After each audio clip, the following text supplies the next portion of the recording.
So, in my studyings this week, I have been taking time and fasting and looking at trying to find scripture from a new perspective and trying to look at stuff that I've read before, but I didn't really get all of it. And so, one of those is the feeding of the 5,000.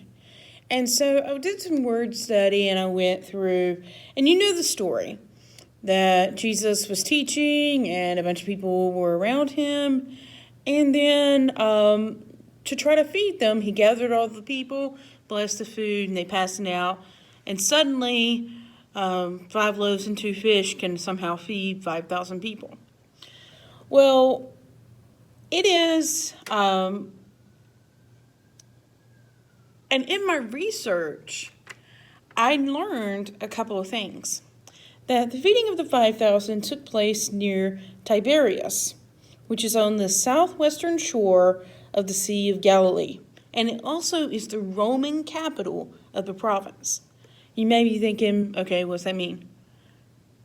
The people around Jesus were not just Jews. I mean, Jesus was a Jew, duh, but the people who were with Jesus were not Jewish.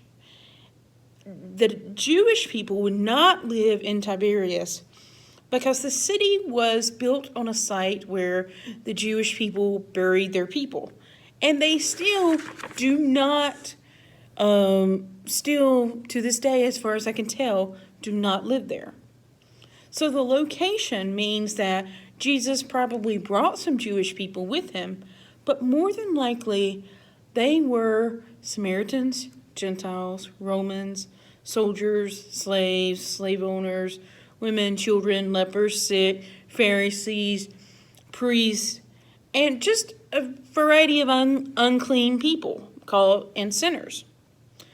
So really, this was a really nice, diverse snapshot of all the people alive in Jesus' day. And he did something very remarkable.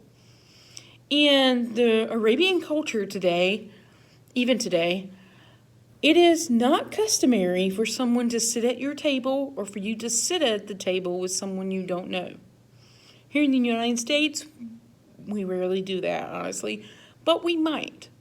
I've seen students go, okay, this is a new student, I'm going to sit with them, I'm going to find a new friend.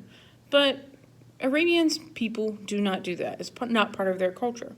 But Jesus told them all 5,000, to sit where they were. And the word sit that Jesus is using in Mark 6:39 is actually recline. When I think about reclining, I think about my dad in his recliner. He sits down and he leans back and puts his hands behind his head. If someone were to come into his house, he would be at a very vulnerable position because all of his organs are exposed. That's not symbolic. I mean, that is symbolic, but it's not accidental. Because there's always more, right? And so Jesus told them to sit and recline, relax, let down your guard, be vulnerable, be open.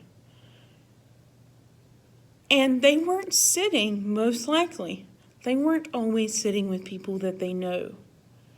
And this gave them a time to interact with somebody they maybe never met before, wouldn't normally associate with, wouldn't normally talk to.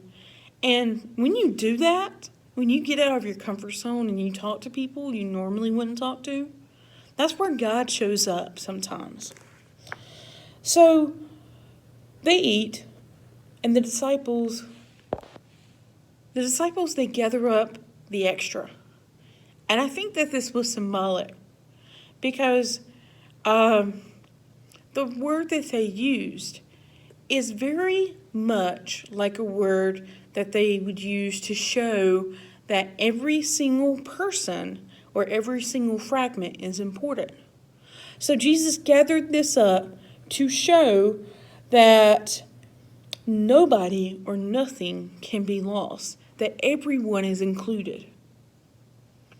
And we often think about, oh, well, the feeding of the 5,000 was where food was multiplied and it was a miracle and God fed everybody. But that's not what the miracle is, because I think it was Elijah who did that in the Old Testament. So it's not that. It's the fact that he gave the commandment to sit down, recline together, let down your guard, and everybody is included. No one is left behind. No one is left out. And everybody plays a part. I don't know if that means anything to you. I don't know if it resonates within you, but to me, that gives me hope. And that gives me a glimpse of what heaven's going to be like. We have a little slice of heaven with each other. We have people in our community, in our faith community, that are from all walks of life. And not many churches can say that. My church of origin had a bunch of people who looked like me, came from the same background as me. And when other people that didn't look like me or they weren't in the same background came, everyone was just like, ugh. But Jesus calls us to join together, to be family, to recline together, let down our guard, and to love each other. And that's not possible as long as we got our walls up. That's revolutionary. So I hope this helped you. I hope this meant something to you. It really moved me today. I love it when God shows me over and over again of how inclusive. At one point, I thought God was exclusive, far away, but God is inclusive, and that's exciting to me. I hope you have a great day, and I will be seeing you soon, I'm sure.